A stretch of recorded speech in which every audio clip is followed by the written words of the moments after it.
কূটনৈতিক দ্বিপাক্ষিক সফর সাধারণত চমৎকার করমর্দন, হাসি আর বড় বড় চুক্তির মোড়কে সাজানো থাকে। কিন্তু ভারতের প্রধানমন্ত্রী নরেন্দ্র মোদীর সাম্প্রতিক নেদারল্যান্ড সফর যেন সম্পূর্ণ ভিন্ন এক বার্তা দিচ্ছে। খোদ আমন্ত্রিত দেশের প্রধানমন্ত্রী যখন দ্বিপাক্ষিক বৈঠকের ঠিক আগু মুহূর্তে সফরকারী সরকার প্রধানের দেশের নীতি এবং অভ্যন্তরীণ পরিস্থিতি নিয়ে জনসমক্ষে তীব্র উদ্বেগ প্রকাশ করেন, তখন কূটনৈতিক পরিভাষায় তাকে কী বলা হয়? এটি কি মোদী সরকারের জন্য এক ধরনের আন্তর্জাতিক অপমান নয়? নেদারল্যান্ডসের মাটিতে পা রাখার পরপরই ভারতের অভ্যন্তরীণ রাজনীতি, বিশেষ করে সংখ্যালঘু এবং সংবাদ মাধ্যমের স্বাধীনতা নিয়ে বড় ধরনের ধাক্কা খেয়েছেন নরেন্দ্র মোদী। ডাচ প্রধানমন্ত্রী ৩৯ বছর বয়সী রব ইয়েটেন তার সরকারি বাসভবন ক্যাটশুইজে মোদী পৌঁছানোর ঠিক আগে সাংবাদিকদের মুখোমুখি হন।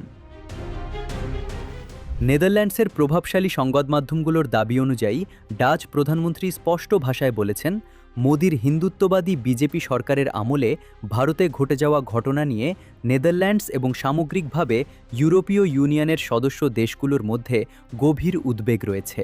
ইয়েটেন সরাসরি উল্লেখ করেন, বিষয়টি কেবল সংবাদ মাধ্যমের স্বাধীনতাই নয়, বরং ভারতের সংখ্যালঘুদের অধিকার নিয়েও, যারা বর্তমানে তীব্র চাপের মধ্যে রয়েছে।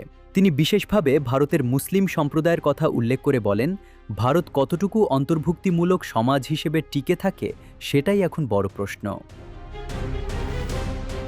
কিন্তু অস্বস্তির এখানেই শেষ নয়। মোদির এই সফরকে নেদারল্যান্ডসের মাটিতে সবচেয়ে বেশি ধাক্কা দিয়েছে প্রায় এক দশক পুরনো একটি শিশু অপহরণ মামলা, ডাচ নাগরিক শিশু ইনসিয়া হেমানির ঘটনা। ২০১৬ সালে মাত্র ২ বছর বয়সে আমস্টারডামে নানির বাড়ি থেকে জোরপূর্বক তুলে নেওয়া হয় ইনসিয়াকে। অভিযোগের আঙুল তার ভারতীয় বংশোদ্ভূত বাবা শাহজাদ হেমানির দিকে। ডাচ আদালত বাবাকে সাজা দিলেও ভারত আন্তর্জাতিক শিশু অপহরণ বিষয়ক হেগ কনভেনশনে স্বাক্ষর না করায় কূটনৈতিকভাবে এই ডাচ কন্যাকে উদ্ধার করা সম্ভব হয়নি।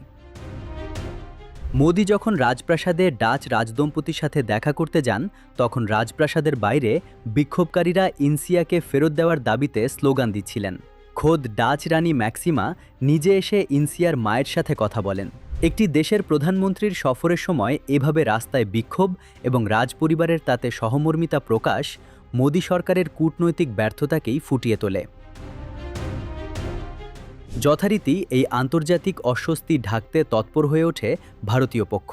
প্রতিনিধি পর্যায়ের বৈঠক শেষে ভারতীয় কর্মকর্তারা দাবি করেন, দ্বিপাক্ষিক বৈঠকে মানবাধিকার বা সংখ্যালঘুদের নিয়ে কোনো আলোচনাই হয়নি। এমনকি প্রেস ব্রিফিংয়ে যখন ডাচ সাংবাদিকরা ডাচ প্রধানমন্ত্রীর উদ্বেগের সূত্র ধরে প্রশ্ন করেন, তখন ভারতের পররাষ্ট্র মন্ত্রণালয়ের সচিব সিবি জর্জ উল্টো ডাচ সাংবাদিকদেরই বোঝাপড়ার অভাব বলে কটাক্ষ করেন।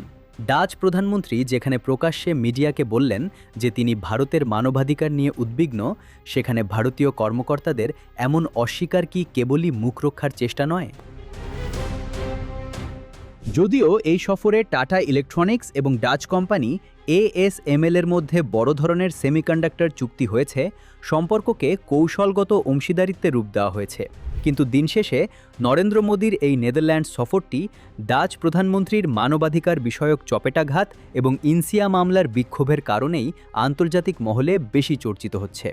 একটি হাই প্রোফাইল রাষ্ট্রীয় সফরে গিয়ে এমন পরিস্থিতির মুখোমুখি হওয়া ভারতের বৈশ্বিক ইমেজের জন্য কত বড় ধাক্কা তা সহজেই অনুমেয়।